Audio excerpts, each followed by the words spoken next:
Iran সম্পর্ক এটা তো সবসময়ই একটা টেনশনের ব্যাপার, কিন্তু হঠাৎ একদিন সকালে ঘুম থেকে উঠে পুরো বিশ্ব দেখল যে এই টেনশনটা আর শুধু টেনশন নেই, এটা একটা ভয়াবহ যুদ্ধে পরিণত হয়েছে।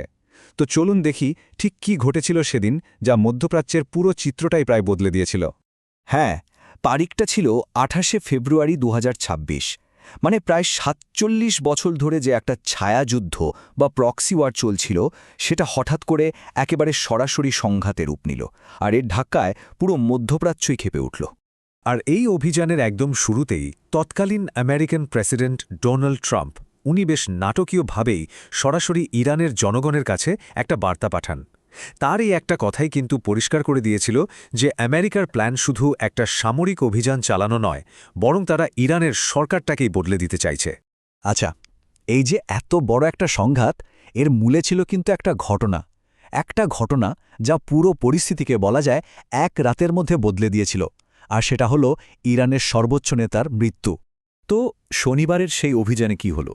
মার্কিন আর ইসরায়েলি বাহিনী তারা একসাথে মিলে হামলাটা চালায়। আর এই হামলায় শুধু যে সর্বোচ্চ নেতাই মারা গেলেন তা না, ইরানের টপ লেভেলের প্রায় ৪০ জন কর্মকর্তা নিহত হন। ভাবা যায়, এদের মধ্যে খুবই শক্তিশালী রেভলিউশনারি গার্ড মানে আইআরজিসির প্রধান, প্রতিরক্ষা মন্ত্রী, সব বড় বড় মাথারা ছিলেন।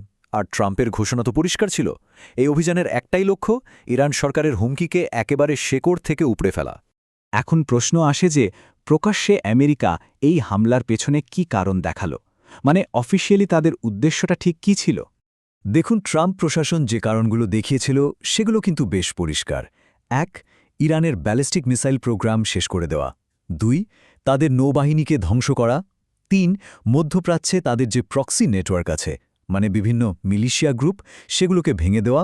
আর সবচেয়ে বড় যে কারণটা, সেটা হলো ইরানকে কোনোভাবেই পরমাণু অস্ত্র বানাতে না দেওয়া। কারণ আমেরিকা মনে করে এটাই তাদের জাতীয় নিরাপত্তার জন্য সবচেয়ে বড় হুমকি। কিন্তু এই যে অফিসিয়াল কারণগুলো আমরা শুনলাম, এর আড়ালে কি আমেরিকান সৈন্যদের অন্য কিছু বলা হচ্ছিল? কারণ অভিযোগগুলো শুনলে কিন্তু মনে হয় গল্পটা একটু অন্যরকম। মিলিটারি রিলিজিয়াস ফ্রিডম ফাউন্ডেশন নামে একটা ওয়াচডগ সংস্থা আছে। তাদের কাজ হলো আমেরিকান মিলিটারিতে ধর্মীয় স্বাধীনতার অপব্যবহার হচ্ছে কিনা সেদিকে নজর রাখা। তো তাদের কাছে সৈন্যদের কাছ থেকে ২০০রও বেশি অভিযোগ জমা পড়েছে। আর সবচেয়ে অবাক করার মতো বিষয় হলো এই অভিযোগগুলোর ডিটেলস। একজন নন কমিশনড অফিসার যেমন অভিযোগ করেছেন, তাদের কমান্ডাররা নাকি বলছিলেন যে এই যুদ্ধটা আসলে ঈশ্বরের পরিকল্পনা। সৈন্যদের বলা হচ্ছিল যে প্রেসিডেন্ট ট্রাম্পকে নাকি স্বয়ং যিশু পাঠিয়েছেন। কেন? ইরানে আর্মাগেডন বা সেই মহাপ্রলয় ঘটাতে, যাতে যিশুর আবার পৃথিবীতে ফিরে আসার পথ তৈরি হয়। এখন ভাবুন, এই অভিযোগগুলো যদি সত্যি হয়, তাহলে এটা আমেরিকান গণতন্ত্রের যে মূল ভিত্তি, তার উপরেই তো একটা বিরাট প্রশ্ন তুলে দেয়। তো ইরানের টপ লিডারশিপকে সরিয়ে দেওয়ার পর এর প্রভাবটা কিন্তু শুধু ইরানের ভেতরেই থাকেনি, এর ধাক্কা গিয়ে লেগেছে পুরো মধ্যপ্রাচ্যে ছড়িয়ে থাকা তাদের মিত্রদের নেটওয়ার্কেও। সেখানেও একটা বড়সড় ভাঙন ধরেছে। এই নেটওয়ার্কটাকে বলা হয় প্রতিরোধের অক্ষ বা অ্যাক্সিস অফ রেজিস্ট্যান্স। এটা কিন্তু কোনো ফর্মাল জোট না, মানে কোনো চুক্তিবদ্ধ জোট না। এটা আসলে ইরান সমর্থিত বিভিন্ন সশস্ত্র গ্রুপের একটা নেটওয়ার্ক। এদের মূল কাজ হল মধ্যপ্রাচ্যে আমেরিকা আর ইসরায়েলের প্রভাবের বিরুদ্ধে লড়াই করা। আর দশকের পর দশক ধরে এটাই ছিল ইরানের জন্য একটা ডিফেন্স লাইনের মতো। কিন্তু খামেনির মৃত্যুর পর হঠাৎ করেই সব ওলটপালট হয়ে গেল। যেমন ধরুন লেবাননের হিজবুল্লাহ, তারা আগে একটা সমন্বিত প্রতিরোধ করত, এখন তারা নিজেদের বাঁচানোর জন্যই মরিয়া হয়ে হামলা চালাচ্ছে। আবার ইয়েমেনের হুথিরা, তারাও নিজেদের দেশেই নতুন করে বিপদে পড়েছে। আর ইরাকের যে মিলিশিয়া গ্রুপগুলো ছিল, তারা তো একেবারে বিচ্ছিন্ন, কারণ তাদের গাইড করার মতো আইআরজিসি কমান্ডাররাই আর বেঁচে নেই।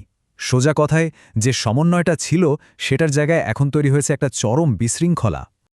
আচ্ছা, বাইরের পরিস্থিতি তো দেখলাম, এবার একটু ইরানের ভেতরে নজর ফেরানো যাক। সর্বোচ্চ নেতার মৃত্যুর পর দেশের সাধারণ মানুষের প্রতিক্রিয়াটা কেমন ছিল? দেখা গেল মানুষ সেখানে পুরোপুরি দুই ভাগে বিভক্ত। ইরানের রাস্তায় তখন দুটো একেবারে আলাদা ছবি।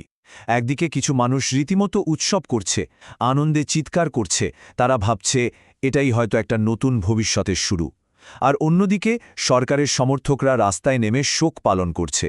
মানে এটা শুধু একজন নেতার মৃত্যু ছিল না, এটা ছিল আসলে দুটো ভিন্ন ইরানের মধ্যে যে লড়াইটা চলছিল তারই একটা প্রতিফলন। এত কিছুর পর সবচেয়ে বড় যে প্রশ্নটা সামনে এসে দাঁড়ায় সেটা হলো, এই যুদ্ধের আসল শেষটা কোথায়? মানে আমেরিকার এন্ড গেমটা কি? তারা ঠিক কি চায়? এই অনিশ্চয়তার ব্যাপারটা ভার্জিনিয়া মিলিটারি ইনস্টিটিউটের কর্নেল প্যাট্রিক রেমির একটা কথায় খুব ভালোভাবে বোঝা যায়। উনি বলছেন, দেখুন, নেতৃত্বকে তো সরানো হলো, আমরা সেটা করেছি, কিন্তু এরপর কি? আমেরিকার লং টার্ম স্ট্র্যাটেজিটা কি সেটা আমার কাছে অন্তত পরিষ্কার না। আর এই প্রশ্নটা দিয়েই আজকের আলোচনাটা শেষ করা যাক। ইরানের যে পুরনো ব্যবস্থা সেটা তো ভেঙে পড়েছে। এখন প্রশ্ন হলো, এই যে একটা পাওয়ার ভ্যাকিউম বা ক্ষমতার শূন্যতা তৈরি হলো, এটা পূরণ করবে কে? দেশটার নিয়ন্ত্রণ এখন কে নেবে বা কি নেবে? আর এই প্রশ্নের উত্তরের উপরেই হয়তো নির্ভর করছে পুরো মধ্যপ্রাচ্যের ভবিষ্যৎ।